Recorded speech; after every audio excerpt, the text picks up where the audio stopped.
여성계에서는 뭐 많이 보셨을 겁니다. 시청자 여러분도. No means no rule. 그리고 yes means yes rule. 이 논란이 가장 많이 오가고 있잖아요. 좀 설명을 해주세요. 무슨 말인지 잘 모르겠더라고요. 뭐 저기 화면에 나오는 것처럼 no means no라고 하는 것은 no라는 거부 의사, 거절 의사 표시한 경우 그 경우에 이제 가해자가 계속 만약 성관계를 했다 하면 그건 당연히 성폭행이다, 강간이다 이렇게 하는 것이고요. yes means yes라는 것은 명시적 동의, yes라는 확실한 의사 표시가 없으면 그러면 가해자의 경우 성관계 할 때는 폭행으로 성폭행으로 처벌한다. 저 중간 얘기거든요. 경우는 어떻게 했습니까? 예를 들면 싫다. 예를 들면 이번 경우처럼 자기 상관이어서 대놓고 말은 못 하겠는데 속으로는 싫은데 그런데 그 예스도 아니고 노도 아닌데 말도 못 했는데 그런 경우 당했을 경우는 현행법상으로는 처벌할 규정이 없다 이런 거 아닙니까? 아닙니다. 그렇지는 않고요. 그렇지는 않아요? 법상으로 그 해석의 문제지 현행법이 문제는 아닙니다. 사실은. 그래요? 현행법이 너무 현행 판례가 현 어떤 재판부 법원의 분위기 자체가 어떤 지나친 어떤 항거, 확실한 어떤 뭐 저항 이런 것을 요구하는 판결이기 때문에 문제인 것이지. 그게 법 때문에 그런 거 아니에요? 그러니까 법 때문에 그런 것이 아니고요. 예를 들어서 지금 문제가 폭행 또는 협박으로 사람을 강간한 자 이렇게 되는데 강간을 처벌한다는 것이거든요. 근데 폭행도 협박도 완전히 피해자가 항거불능 상태에 이를 정도로 그야말로 극도로 거의 목숨을 잃을 정도까지 반항해야만 이게 강간으로 처벌한다 이렇게 하고 있기 때문에 문제인 것이거든요. 그러니까요.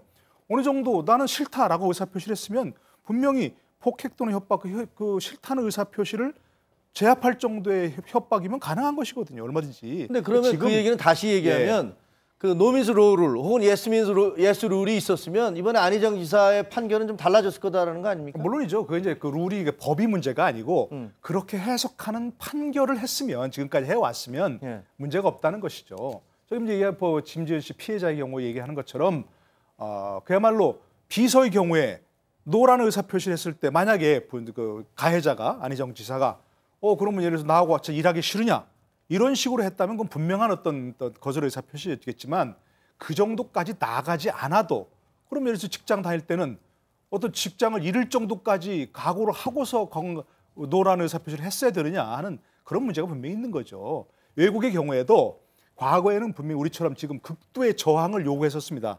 그것을 뚫고서 그것을 제압하고서 가해자가 성폭행했을 때 강간을 인정했는데 지금은 저렇게 노라는 의사표시만 했으면 어떤 식으로든 명시적으로 했든 몸짓으로 했든 간에 그런 의사표시만 했으면 가해자가 강간으로 처벌받는다. 이렇게 지금 하고 있습니다. 그래서 심지어는 성관계 도중에도 피해자가 노 했으면 성관계를 중지하지 않으면 강간으로 처벌한다는 그런 정도가 지금 돼 있는 것이거든요. 그리고 북유럽의 지금 아까 yes means yes처럼 북유럽의 일부 국가들에서는 yes라고 분명히 얘기하기 전에는 모든 행위는 다 불법이다 이렇게 얘기하는 거고. 이게 우리나라의 독특하다기보다도 잘못된 여성관과 관련돼 있는데 여성들은 좋아도 좋다고 말을 못한다라든가 또 좋아도 싫다고 일단 표현한다든가 그러니까 싫다고 해서 꼭 싫은 건 아니다. 속으로는 좋아할 수 있다. 이런 잘못된 관념 때문에 싫다고 하는데도 좋다고 넘기짓고 또 말 안 하면 또 속으로는 좋아하는 거라고 넘기짓고 나는 문제 없다고 이렇게 해버리는 것이 문제가 되는 거죠. 지금 말씀하신 대로 이 남성들 문화에서 과거에 뭐 여자들은 안 돼요